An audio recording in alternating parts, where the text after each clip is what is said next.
ನಮಸ್ಕಾರ ಸರ್. ನನ್ನ ಪದರೆ ದುರ್ಗಾ ಬಂದೆ ಏನು ಕನ್ನಡ ಸರ್. ಎಲ್ಲರಿಗೂ ನಮಸ್ತೆ. ನನ್ನ ಹೆಸರು ದುರ್ಗಪ್ಸ ಅಂತ.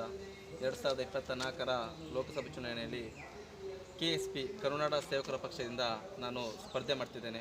ಇದಕ್ಕಿಂತ ಮುಂಚೆ 2023ರ ವಿಧಾನಸಭಾ ಚುನಾವಣೆಗೆ ಮುಲ್ಕಿ ಮೂಡಿದ ಕ್ಷೇತ್ರದಿಂದ ಪಕ್ಷೇತರ ಅಭ್ಯರ್ಥಿಯಾಗಿ ಸ್ಪರ್ಧೆ ಮಾಡಿದೆ.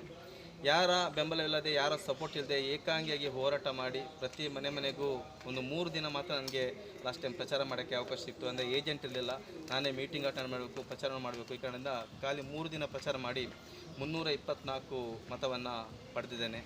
ನಂತರ ನಾವೇ ಎಲ್ಲರೂ 25,000 ಕರ್ನಾಟಕದ ಸುತ್ತಲ ಎಲ್ಲ ಯುವಕರು ಸೇರಿ ಒಂದು ಕರುನಾಡ ಸೇವಕರ ಪಕ್ಷ ಅಂತ ಒಂದು ಪಕ್ಷವನ್ನು ಕಟ್ಟಿ ಆ ಪಕ್ಷದಿಂದ ಇವತ್ತು 3 ಕಡೆ ಸ್ಪರ್ಧೆ ಮಾಡ್ತಿದ್ದೇವೆ. ದಕ್ಷಿಣ ಕನ್ನಡ, ಉಡುಪಿ, ಚಿಕ್ಕಮಗಳೂರು, ಚಿತ್ರದುರ್ಗ ಜಿಲ್ಲೆಯಲ್ಲಿ ನಾವು ಸ್ಪರ್ಧೆ ಮಾಡ್ತಿದ್ದೇವೆ. ನಮ್ಮ ಮೂಲ ಉದ್ದೇಶ ಏನಂದರೆ, ಯಾರು ಚುನಾವಣೆಗೆ ನಿಲ್ತಾರೆ ಅವರೇ, ಯಾರ ಕಾರ್ಯಕರ್ತರು ಇಲ್ಲದೆ, ಯಾರ ನಾಯಕರ ಜೊತೆ ಇಲ್ಲದೆ, ಒಬ್ಬರೇ ಪ್ರತಿಯೊಬ್ಬರು ಕೂಡ ಮನೆಗೆ ಭೇಟಿ ಕೊಟ್ಟು ಅವರಲ್ಲಿ ಮೊದಲಿಗೆ ಅವರ ಸಮಸ್ಯೆಯನ್ನು ಕೇಳಬೇಕು. ಏನು ಸಮಸ್ಯೆ ಅಂತ ಹೇಳ್ಬಿಟ್ಟು ಅವರ ಸಮಸ್ಯೆಯನ್ನು ಕೇಳಿದ ನಂತರ ಆ ಸಮಸ್ಯೆಗೆ ಯಾರು ಪರಿಹಾರ ಕೊಡ್ತಾರೆ, ಸಂಬಂಧಪಟ್ಟ ಅಧಿಕಾರಿಗಳ ಜೊತೆಗೆ ಅವರಿಗೆ ಸಮಸ್ಯೆಯನ್ನು ಪರಿಹಾರ ಕೊಡಿಸೋದ್ರ ಮೂಲಕ ನಂತರ ಅವ್ರ ಹತ್ರ ಮತವನ್ನು ಕೇಳ್ತೇವೆ. ಸೊ ಎಲೆಕ್ಷನ್ ಆದಂಥ ಸೋತರು ಗೆದ್ದರು ನಮ್ಮ ಪಾಂಪ್ಲೆಟಲ್ಲಿ ನಾವು ಏನು ಕೆಲಸ ಮಾಡ್ತೇವೆ ನಮ್ಮ ಮಾಹಿತಿಯ ಜೊತೆಗೆ ನಮ್ಮ ಫೋನ್ ನಂಬರ್ನು ಕೂಡ ಕೊಟ್ಟಿರ್ತೇವೆ.